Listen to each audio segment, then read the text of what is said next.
지킬 박사와 하이드, 로버트 루이스 스티븐슨. 지킬 박사의 친한 친구이며 변호사인 어터슨은 악행을 저지른 하이드가 지킬 박사의 집으로 들어갔다는 소문을 듣게 된다. 그리고 지킬 박사가 그에게 맡긴 유언장을 꺼내본다. 헨리 지킬이 죽을 경우 그의 전 재산은 모두 그의 친구이며 은인인 에드워드 하이드의 것이 된다. 어터슨은 지킬 박사가 하이드라는 자에게 약점을 잡힌 것은 아닌지, 과연 하이드의 정체는 무엇인지 궁금증을 갖게 된다. 그는 하이드의 정체를 밝혀내어 친구를 보호하겠다고 마음먹는다. 어느 날 밤 지킬 박사의 집 앞에서 그를 기다리던 어터슨은 그곳이 마치 자기 집인 양 들어가려는 남자의 어깨에 손을 얹고 묻는다. 하이드 씨지요? 자기를 어떻게 아느냐고 하이드가 묻자 어터슨은 오래된 친구 지킬에게서 들었다고 대답한다. 그 말에 하이드는 큰 소리로 웃으며 지킬의 집 안 실험실 쪽으로 모습을 감춘다. 그의 모습에 섬뜩한 느낌을 받은 어터슨은 지킬을 만나 하이드를 조심하라고 말한다. 하지만 지킬은 오히려 자신이 이 세상에서 없어지면 나를 위해서 그를 도와달라고 어터슨에게 부탁한다. 그로부터 1년 후 런던을 뒤흔든 잔인한 살인사건이 일어난다. 국회의원이 살해된 사건이었다.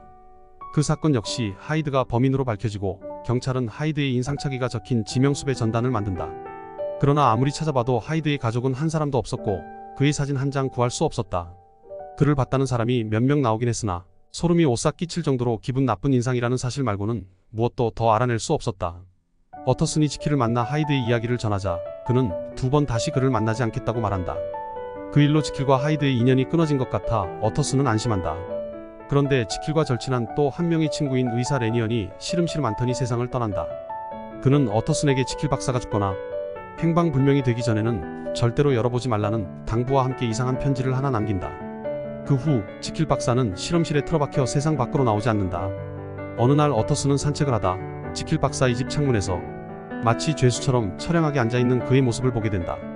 같이 산책하자고 제안하지만 지킬은 몸이 안 좋다며 창가에서 사라져버리고 절망에 일그러진 그의 모습을 본 어터슨은 뭔가 이상한 느낌을 받는다. 그리고 얼마 후 지킬 박사의 집사가 실험실에서 무슨 일이 일어난 것 같다며 그를 찾아온다. 어터슨은 집사를 따라 지킬의 집에 들어서는데 그는 아무래도 지킬 박사가 살해되고 그 범인이 실험실에 있는 것 같다며 두려워한다. 지난 일주일 내내 박사님 모습은커녕 아무 소리도 들리지 않았습니다.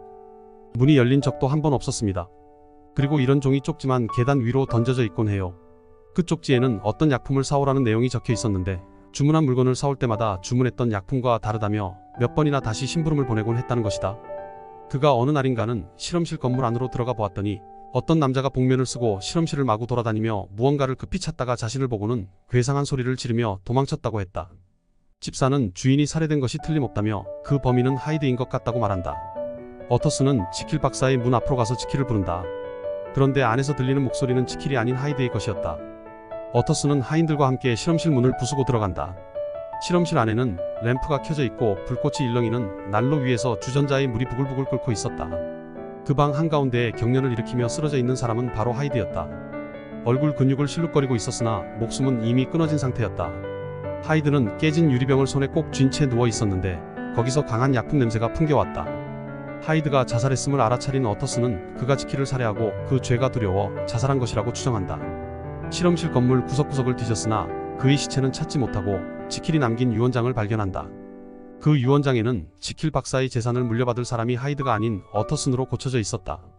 이게 다 무슨 일인지 알 수 없는 어터슨은 지킬이 남긴 짧은 편지 한 장을 발견한다. 어터슨, 이 편지가 자네 손에 들어갈 무렵이면 난 아마 행방불명이 되어버렸을 걸세. 어떻게 행방불명이 될지는 나도 미리 알 수 없다네. 그러나 내 예감과 내 상태로 미루어 볼 때 이제 점점 마지막이 다가오고 있다는 것만은 분명히 말할 수 있네. 그리고 얼마 전 죽은 레니언이 어터슨에게 주고 간 그 편지를 읽어보라는 내용이 쓰여 있었다. 모든 사실을 알고 보니 악마 하이드는 바로 학식 높고 도덕심이 강한 지킬 박사였다. 지킬 박사는 오랜 연구 끝에 선과 악을 분리하는 약품을 개발했다.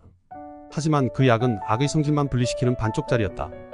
그 약을 자신에게 사용한 지킬 박사는 왜소한 체구의 양심도 도덕도 없는 악의 결정체로 변신했고 그 인격의 이름이 바로 에드워드 하이드였던 것이다.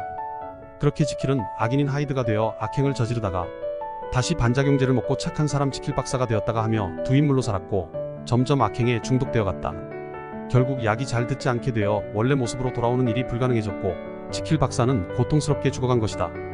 이 작품은 우리 마음속에도 선한 지킬과 악한 하이드가 공존하고 있음을 강하게 암시한다. 선을 지키기 위한 노력과 악으로부터 멀어지려는 부끄러움은 우리 내면의 강력한 제동장치다. 만약 사이코패스나 악인을 정의해보라고 한다면 그것은 바로 부끄러움을 모르는 사람일 것이다.